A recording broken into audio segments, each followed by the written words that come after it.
The Concord of Ascension had governed the testing of young species for 40,000 years. Its process was called the War of Assessment, and in 400 centuries it had never changed. When a species crossed the threshold of interstellar flight, the Concord did not send a delegation. It did not send a translator or a gift or an invitation. It opened a formal declaration of war, not to conquer, not to occupy, but to measure. A bounded engagement, fought under rules older than most stars, continued until the tested species requested terms. In 340 prior assessments, the median request for terms had arrived on the 11th day. The longest resistance on record, by a hive species called the ulmer, had lasted 43 days before their council sued for peace. No species, in the entire recorded history of the Concord, had ever simply declined to answer. The Concord itself was not a government. It was older than government, in the way that a court is older than the laws it enforces. 7 ascended sat at its center, beings that the younger species who eventually joined called, without much argument, gods. Not because they had created anything, because they had survived long enough and grown vast enough. That survival and vastness had stopped being distinguishable from divinity to anyone standing outside it. Their war fleets did not fight to win planets. They fought to write a single line into a file, compliant or terminated.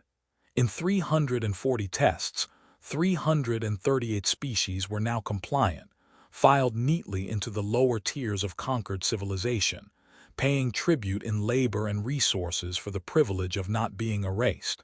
2 species had been terminated, both before the modern rules of engagement, both remembered mostly as cautionary footnotes in the Concord archive. Humanity was species number 341. Earth had been under passive observation for 190 years, long enough for the Concord's outer sensors to catalog every armed conflict on the planet's surface, every treaty signed and broken, every century of recorded history stretching back further than any observer had expected to find.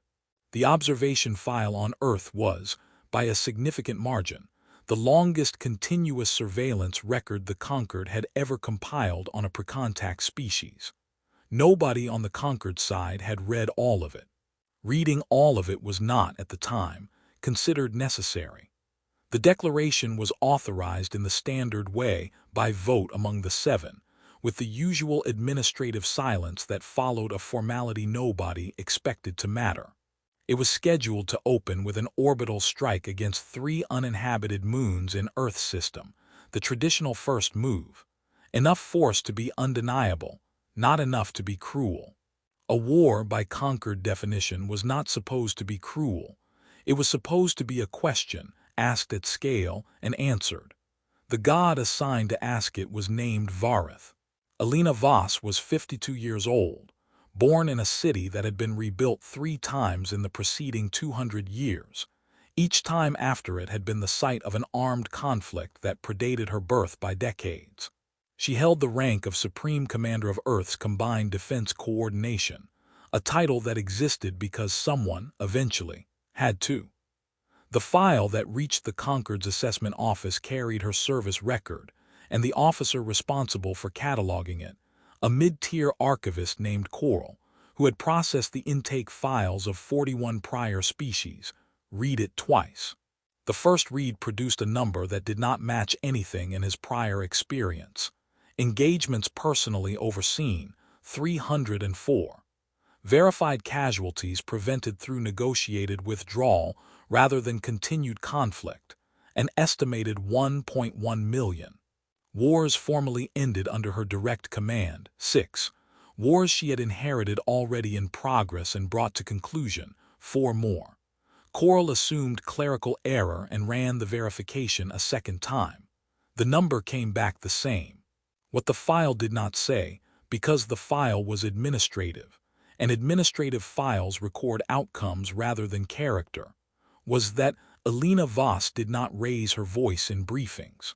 She had a habit, noted by 3 separate biographers before the Concord ever took interest in her, of listening to a question in full before answering it, regardless of how long the question took, regardless of who was asking. Her expression during briefings was consistent in a way that made junior officers uneasy the first time they worked with her, and reassured them permanently after that. It did not change based on what was happening in the room. It changed only based on what she was thinking. She arrived at the coordination center on the morning the Concord's declaration was received, found her quarters occupied by 3 analysts already working, and asked them what they had. She did not ask what this meant for her. She did not ask whether Earth would survive it. She asked for the data. Beside her desk, where it had sat for 11 years, was a length of dark oak, a walking staff carved by her grandfather from a tree that had grown on land his own father had fought 3 separate times to keep. It was not a weapon. It had never been used as one. She kept it because he had told her before he died that some things are worth defending slowly, over generations, without ever raising your voice about it. She did not explain this to anyone. She simply brought it with her when she left for the first meeting with the Concord's envoy, and set it against the wall behind her chair, where it stayed for the rest of the war. The envoy meeting took place 11 hours after the declaration, in the narrow window the Concord allowed before the first strike. A courtesy extended to every tested species, ostensibly to allow surrender before hostilities began, though in 340 prior cases, no species had ever surrendered a war that had not yet started.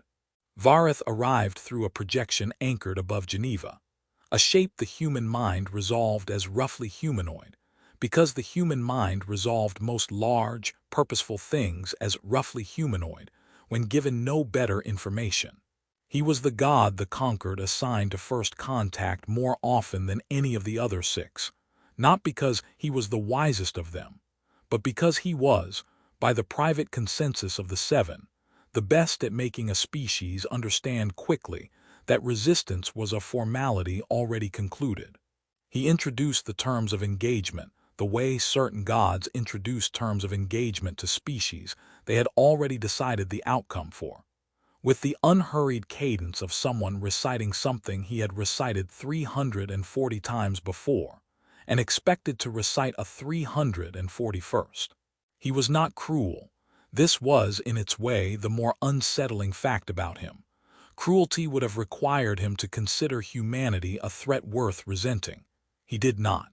His tone throughout the meeting was the tone of an actuary reading a policy to a client who had already agreed to its terms, because every prior client, without exception, eventually had. Toward the end of the formalities, with the orbital strike scheduled and the translation protocols already humming in the background, Vareth asked the question the Concord's assessment officers asked every species in this meeting, in some form, before the first shot was fired. It was framed as procedural. It was, in 340 prior recordings, delivered with the same faint, private amusement, the particular kind of amusement that belongs to someone who already knows the answer will be small. For our records, Vareth said, how many wars has your species fought? Several of the analysts in the room behind Elena exchanged a look. It was the kind of look that happens in rooms where everyone present understands, without being told, which side of a question they are supposed to be embarrassed about. Vareth's projection held an expression the human observers present would later describe, independently of one another, as patient, the specific patience of someone who has budgeted 30 seconds for an answer he does not expect to need 30 seconds for. That's a reasonable question, Elena said, in the tone of someone who genuinely found it reasonable because she did. Do you want just the ones with formal declarations, or all documented armed conflicts? Vareth's projection did not change immediately. All of them, he said, with the faint, indulgent patience still intact. Elena did not look at her staff. She did not look at the walking staff behind her chair. She looked at the projection, the way she looked at every question that mattered, fully, without hurry, as though the answer had already been sitting in her for longer than the question had existed. 14,611, she said. Recorded. Since roughly 3,100 years before our current calendar, that number is considered conservative because record-keeping before writing was inconsistent. The room went quiet in the specific way rooms go quiet when the number in it is larger than the silence that follows it can hold. Vareth's projection did not laugh, which several of the humans present would later say was the first sign that something had shifted, because laughter would have meant he still believed the number was a bluff, or an exaggeration, or a translation error worth correcting. Instead, for the first time since his arrival, he was silent for a duration that the room's chronometers logged at 11 seconds, an eternity, by the standards of a being who had delivered the same declaration 340 times without pause. That figure, Vareth said eventually, would represent an unusually violent outlier among assessed species. It's not an outlier for us, Alina said. It's the baseline. It was at this point that instructor, no, Alina corrected herself internally.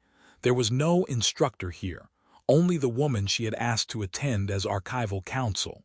Dr. Amara Nwasu, Earth's senior historian to the Concord Liaison Office, who had said almost nothing throughout the meeting. Nwasu had, in fact, said nothing since the meeting began, on purpose.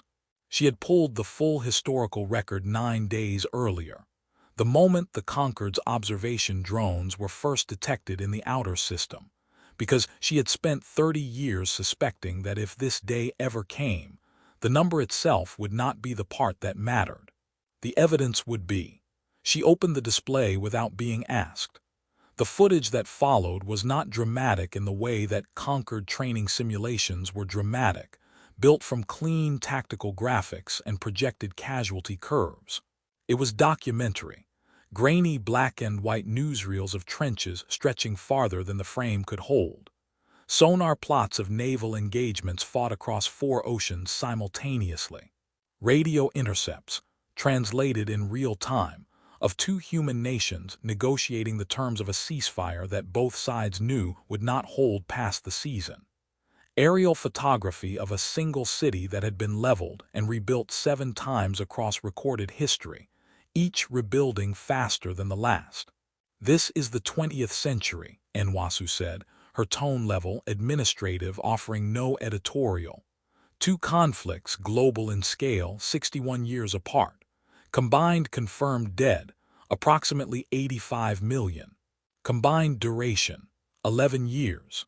Full recovery of the global economy to pre-conflict output, 19 years for the first, 6 for the second, because by the second one we had already learned how.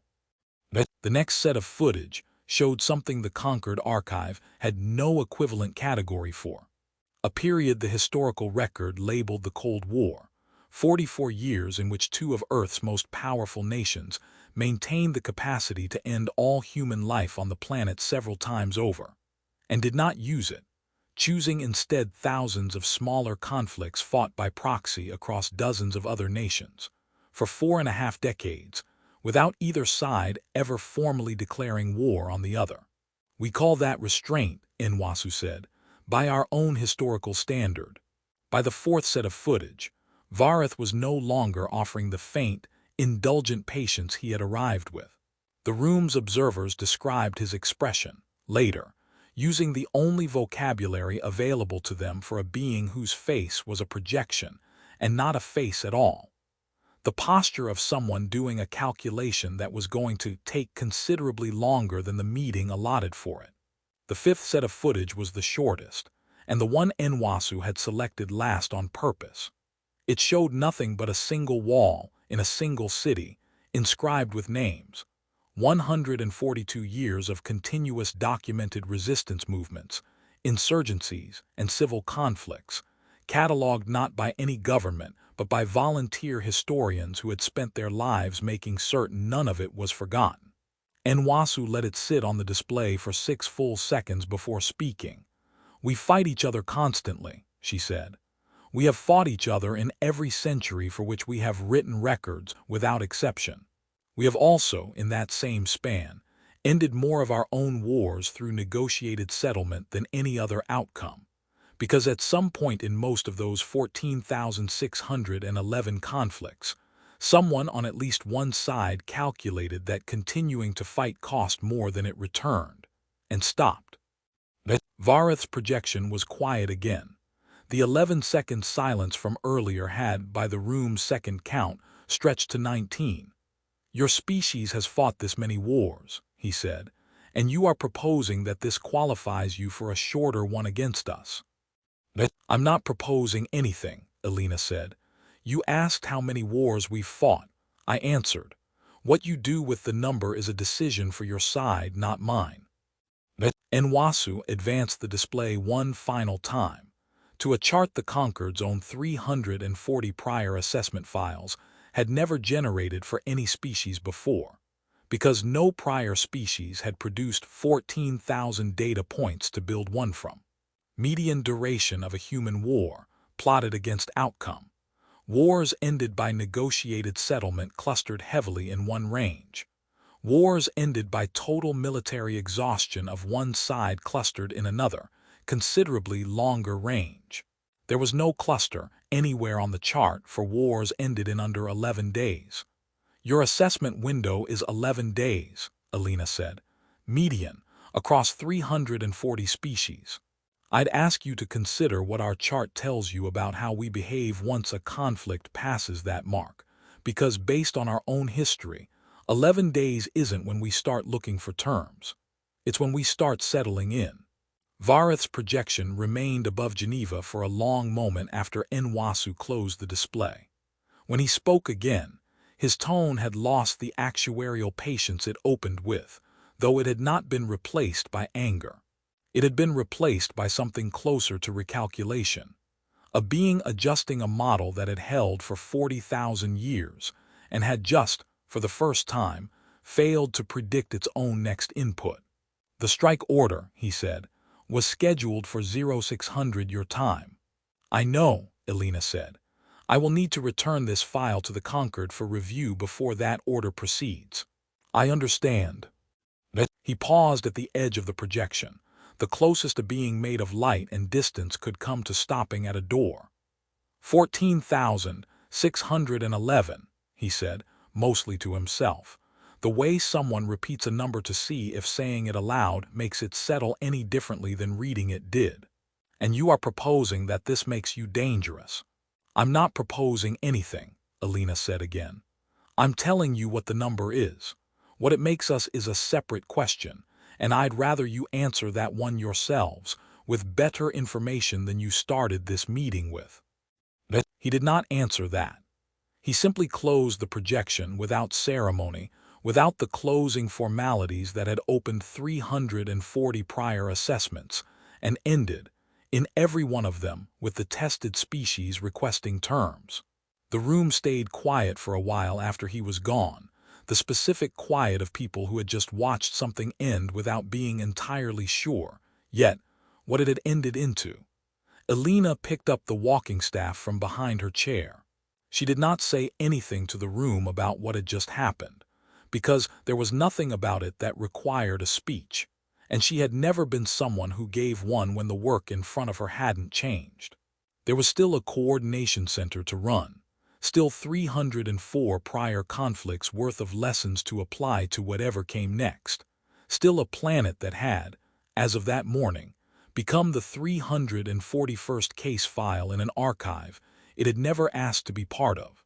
She walked out to go do that work.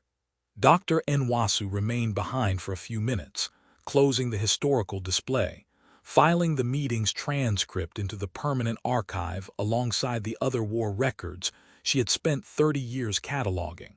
Before she logged off, she opened Earth's provisional entry in what would become, over the following months, the Concord's revised assessment protocol. A new field added, for the first time in 40,000 years, to account for a species whose file simply did not fit the existing categories of compliant or terminated. Compliant or terminated.